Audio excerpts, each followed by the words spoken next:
Hi, my name is Savannah White, and today I'll be talking about the influence of speaking and listening in birth to third grade. From the moment that a child is born, their language development has begun. Every word that a parent or a family member says to a child, especially at those early stages, is a vital part of that child's language development. There are many things that educators should be mindful of, including educating parents about certain things to look out for in their children, and being supportive of the overall speech and language development of every child. There are many ways to support a child in this growth, and we will be discussing a few of those today. Though every child is on a unique path for their language development, there are certain milestones that every child should be reaching by certain points. Today, right now, we're going to be talking about those from birth to preschool, and this is all from Stanford Health. From about birth to 5 months, every baby should be cooing, crying, giggling, fussing, and responding when they are talked to. So if a mother talks to their baby by about the 5-month point, that baby should be able to look at them or respond to them in some sort of way, such as a sound. By 6 to 11 months, babies should understand the meaning of the word no. So if they go to put something in their mouth and you say no to them, they should take it out. They should be babbling, so words like mama and dada, and by about 1 year old, they should be saying their first word. From about 12 to 23 months, there's a huge growth in the baby's language development, so they should be able to identify objects around them. So if you say, "Give me your bottle," they should be able to give you their bottle. They should be mimicking new words and sounds. Before, it might have just been sounds that they heard. Now they should be mimicking words that are frequently used around them.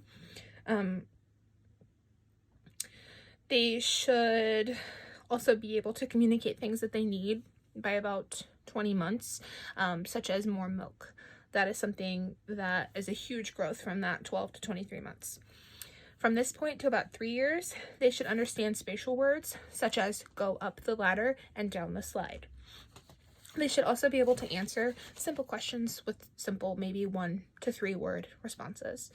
From 3 to 5 years, every child should be using more complex sentences.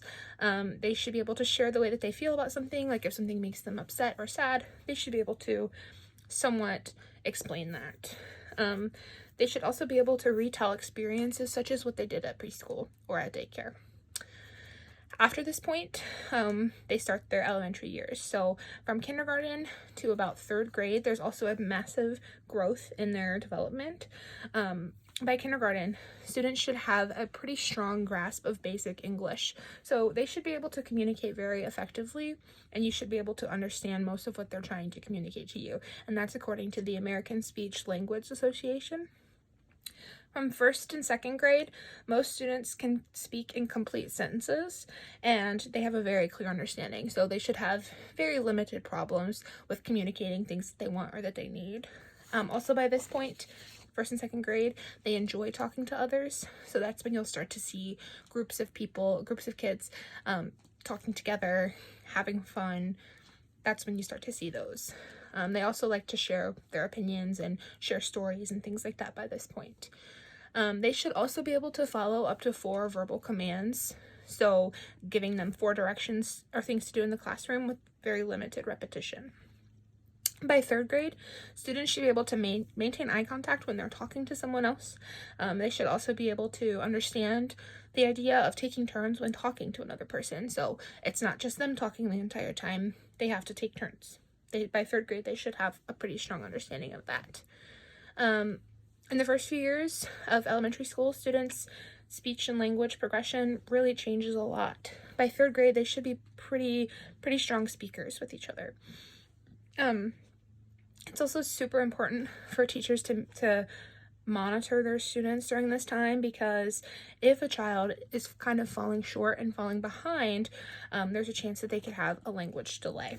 Language delays can cause a huge issue for a child's overall language development, so it's important for teachers to kind of look out for warning signs. So to do this, teachers should be listening to their students when they're talking in small groups or they're talking directly to them. Teachers should be talking directly to their students, making sure that they have their full attention. and also making note of any issues or complications that they might see from the student. It is so important to document every instance that happens, because it makes it a lot easier if they do have a language delay to kind of go back, talk about different examples that they've seen in their classroom, and get that communicated with the right people.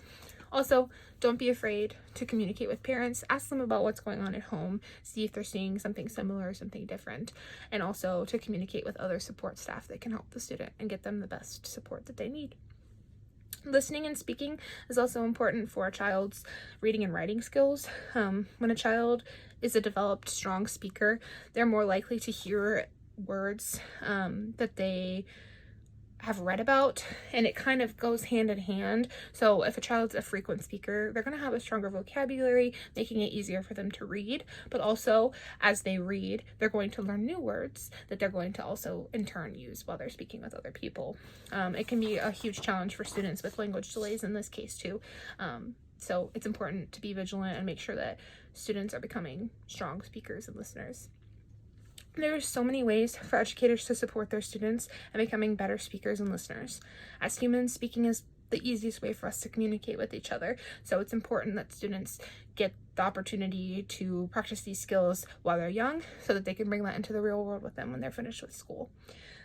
These skills also reflect in many different areas academically, so it's important that teachers are giving their students the opportunity to practice them regularly, whether it be in small group discussion, whole group discussion, or giving students a chance to just talk.